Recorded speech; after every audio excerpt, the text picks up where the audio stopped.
تیسرا، بت پرستوں میں وہ لوگ شامل ہیں جو خدا کو چھوڑ کر کسی شخص یا کسی چیز کی پرستش کرتے اور حرام کاری کے وہ گناہ کرتے ہیں جو تقریباً ہمیشہ بت پرستی کا ایک حصہ ہے۔ اچھا، حرام کاری سے بت پرستی سے کیا مراد ہے؟ کیونکہ یہ روحانی حرام کاری ہے۔ تو اگر آپ کو جب ان چیزوں میں آپ ملوث دیکھتے ہیں کسی شخص کو، اپنی زندگی کو، تو آپ کو اس سے نکالنا یہ خمیر ہے اور ہمیں بے خمیری زندگی گزارنی ہے۔ جیسے میں نے پچھلی دفعہ کل بتایا تھا کہ عید فصح جو ہے وہ کرنے سے پہلے کونا کونا جو ہے وہ خمیر سے صاف کیا جاتا تھا، اس کو رگڑا جاتا تھا، اس کو کھرچا جاتا تھا، انہوں چراغ جلا جلا کے لبیا جاندہ سی، کڈیا جاندہ سی، تب وہ دعا کرتے تھے کہ خداوند ہم نے اپنے سے خمیر نکالا ہے، اب تو ہماری دعاؤں کو سن۔ اب میں نے اور آپ میں بھی اپنے اندر سے حرام کاری کا خمیر، لالچ کا خمیر اور ظلم کا خمیر اور بت پرستی کا خمیر نکال کر ہمیں عید منانی ہے، اپنی زندگی کو پاک کر کر زندگی گزارنی ہے۔ 11ویں آیت ذرا دیکھتے ہیں۔ تو پولس ان کو جس بات سے خبردار کرنا چاہتا ہے دراصل یہ ہے کہ اس شخص سے میل جول نہ رکھیں۔ کس شخص سے؟ ذرا پڑھیے 11ویں آیت۔ لیکن میں نے تم کو در حقیقت یہ لکھا تھا کہ اگر کوئی بھائی کہلا کر، اچھا، بھائی کو دائرہ لگا لیں، گول دائرہ لگا لیں اچھے سے کہ بھی اس پر بھائی کہلا کر حرام کار یا لالچی یا بت پرست یا گالی دینے والا یا شرابی یا ظالم ہو تو اس سے صحبت نہ رکھو۔ اچھا، اب یہاں پر گالی اور شرابی کو بھی مینشن کیا گیا ہے، تو ذرا دیکھیے، تو میل جول نہیں رکھنا، بائبل کہتی ہے، پولس کہتا ہے، یعنی ایماندار کہلاتا ہے۔ بھائی سے مراد پتہ کیا ہے؟ جتھے لفظ آئے نا بائبل چ بھائی تیدا مطلب ایماندار۔ اچھا، آپ کو پتہ ہے کہ انطاکیہ میں ڈسائپل کو پہلی دفعہ مسیحی کہا گیا تھا، تنزیہ کہا گیا تھا مسیح، کیونکہ وہ مسیح کی پیروی کرتے تھے۔ اب بھائی ہمیں تنزیہ کہا جاتا ہے، لیکن بائبل میں بھائی کا مطلب ہوتا ہے ایماندار شخص کو بھائی کہا جاتا ہے۔ اب بھائی اس لیے آپس میں وہ یسوع کے ڈسائپل ایک دوسرے کو کہتے تھے کیونکہ ان کے پاس یہ مکاشفہ تھا کہ ہم نے یسوع مسیح کو قبول کیا، ہم باپ کے بیٹے ہیں اور یسوع مسیح کے بھائی ہیں۔ تو بھائی اس کو کہا جاتا ہے جو ایماندار۔ اچھا، ہمارے معاشرے میں دو طرح سے بھائیوں کو بلایا جاتا ہے، ایک تنزیہ لوگ کہتے ہیں، دوسرا اسے بھائی کہتے ہیں جنہیں بائبل چک لی ہوئے، جنہیں توبہ کر لی ہوئے، جو انجیل کی منادی کرتا ہو، جو خوف خدا رکھتا ہو، جو پیار کرتا ہو، جو خداوند کا ڈر رکھتا ہو، جو دوسروں سے پیار کرتا ہو، جو نشے سے، گناہوں سے، بدیوں سے توبہ کر چکا ہو، لوگ اسے بھی بھائی کہتے ہیں بھائی ہو گیا ہے۔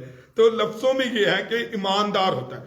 اب بائبل کہتی ہے کہ اگر کوئی بھائی یعنی ایماندار کہلاتا ہے یا بھائی کہلا کر، یسوع مسیح کا بھائی کہلا کر، توبہ کر کر، بیپتسمہ لے کر، کلیسیا کا حصہ بن کر، نئی زندگی کا حصہ بن کر، تو کیا کرتا ہے؟ مدرجہ بالا ہولناک گناہوں کا ارتکاب کرتا ہے۔ اب ایمانداروں کے انہی گناہاں دے وچوں پھسیا ہے، تو ہم اس کے الفاظ کو سادہ انداز میں یوں بیان کر سکتے ہیں کہ اس کے کہنے کا کیا مطلب تھا۔ وہ کہتا ہے میرے کہنے کا مطلب یہ تھا اور میں پھر سے کہتا ہوں کہ تم کسی ایسے شخص کے ساتھ معمولی کھانا تک نہ کھاؤ جو کہتا ہے کہ میں مسیح ہوں، میں کرسچن ہوں، میں بھائی ہوں، میں ایماندار ہوں، لیکن جنسی بد اخلاقی میں یا لالچ میں یا بت پرستی میں یا گالی بکنے میں یا شراب پینے میں یا ظلم کرنے کے گناہ کے اندر رہتا ہے، او دے نال تانوں ملن دی ضرورت ہے۔ ہمیں بے ایمان یا بے نجات لوگوں سے میل ملاپ کرنے یا رابطہ رکھنے کی اکثر ضرورت پڑتی ہے۔ ہم ان موقعوں کو اکثر گواہی دینے کے لیے استعمال کرتے ہیں۔ رابطہ ایماندار کے لیے اتنا خطرناک نہیں ہے۔ ذرا غور سے سننا، اگر کوئی بدکار ہے، گناہگار ہے، گالی بکنے والا ہے، دنیا دار ہے، اس کے ساتھ رابطہ رکھنا خطرناک نہیں ہے جتنا اس شخص کے ساتھ جو میل جول خطرناک اور نقصان دہ ثابت ہو سکتا ہے، جو ظاہر تو کرتا ہے کہ میں مسیح ہوں، میں بھائی ہوں، میں ایماندار ہوں، ਸੋ